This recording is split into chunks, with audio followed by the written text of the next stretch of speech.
Before I start, I have a favor to ask. Leave a comment and let me know anything under the Disney label that you like and anything under the Disney label that you hate. Just leave a comment if you have the time. Now,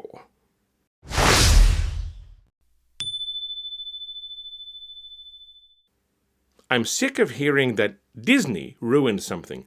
Disney ruined Star Wars. Disney ruined some classic animation by making a live action remake. Disney is the reason Marvel sucks now. Disney is not a person. Disney didn't do anything. Looking at the two major franchises currently under the Disney umbrella, Star Wars and Marvel, both of them have had as many successes as they have had failures. The successes get attributed to the writers, directors, and performers. The failures are blamed on so many people by Disney. It is boring. It is lazy. It is like calling everyone that is annoying a Karen or a male Karen.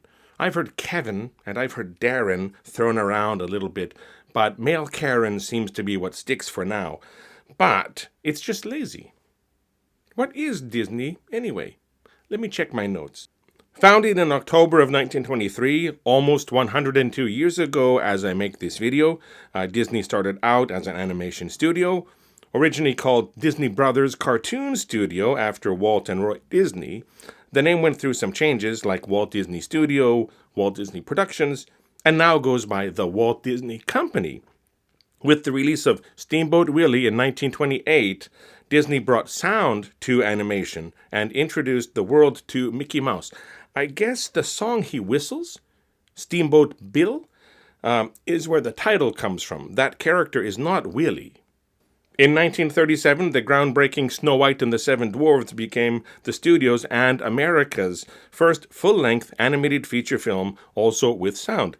It was not, as some believe, the world's first animated feature. That seems to be a lost Argentinian film called El Apostol, released in 1917.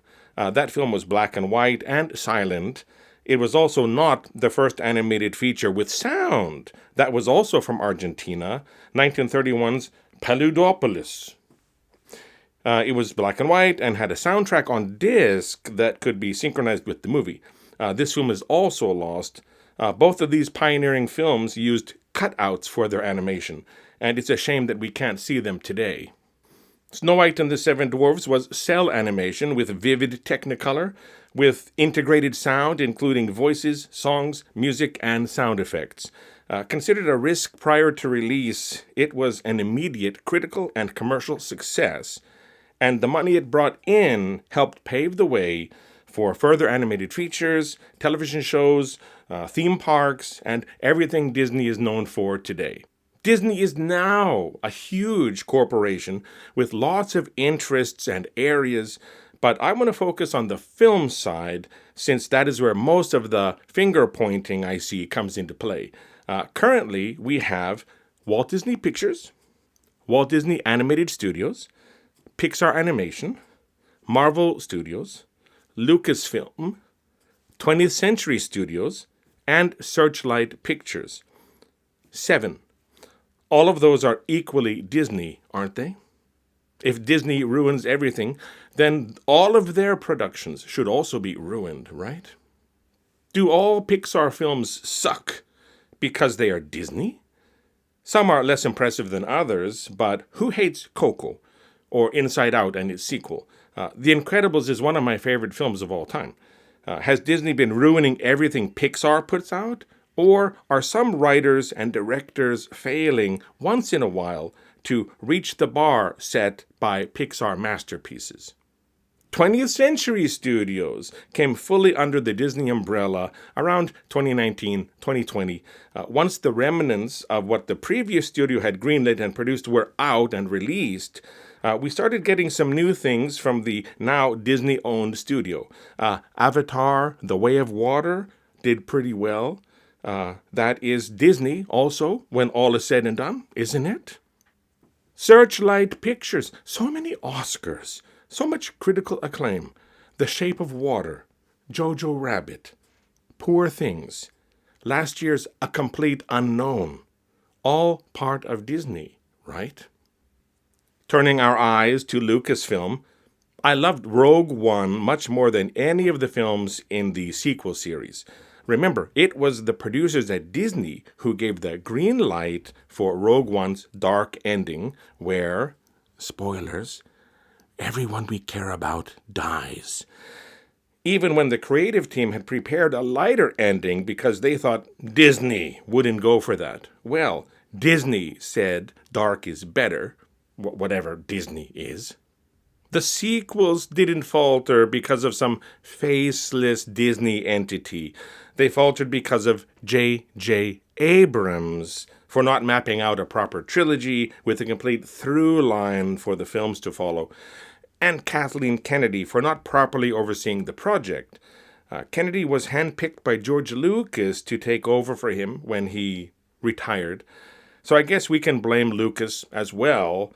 But if we blame Kathleen Kennedy, what do we do about Rogue One, The Mandalorian, Andor? She produced those as well.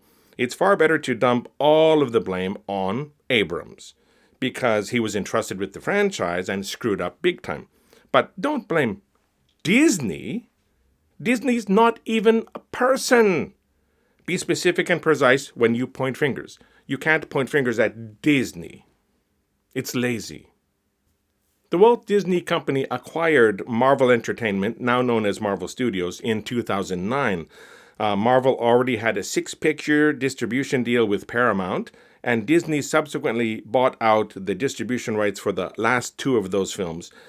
That means Iron Man in 2008, The Incredible Hulk also in 2008, which was distributed by Universal due to complicated rights about the Hulk character, Iron Man 2 in 2010, Thor in 2011, and Captain America: The First Avengers in 2012 were not connected to Disney.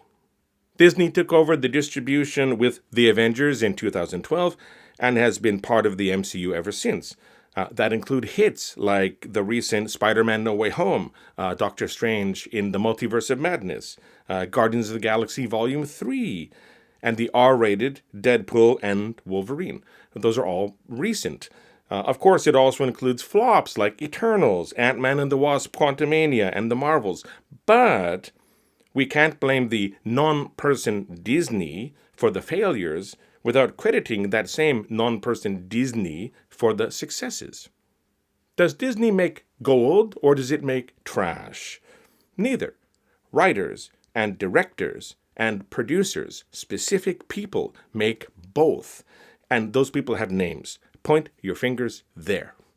Did some executive not like audience test scores and order reshoots that crippled the film? Who? Who did it?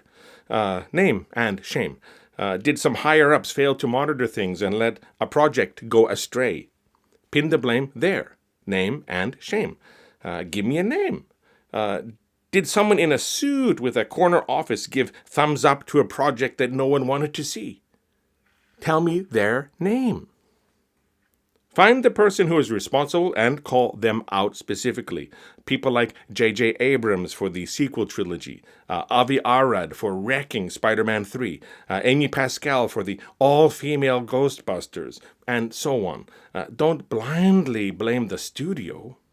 And whether you hate it or not, don't blame Disney. Disney is not a person. Disney has no agency. If you hate Disney anyway, be fair and hate everything that comes from Disney. Everything that comes under its very wide umbrella. I bet you can't hate everything that comes from Disney.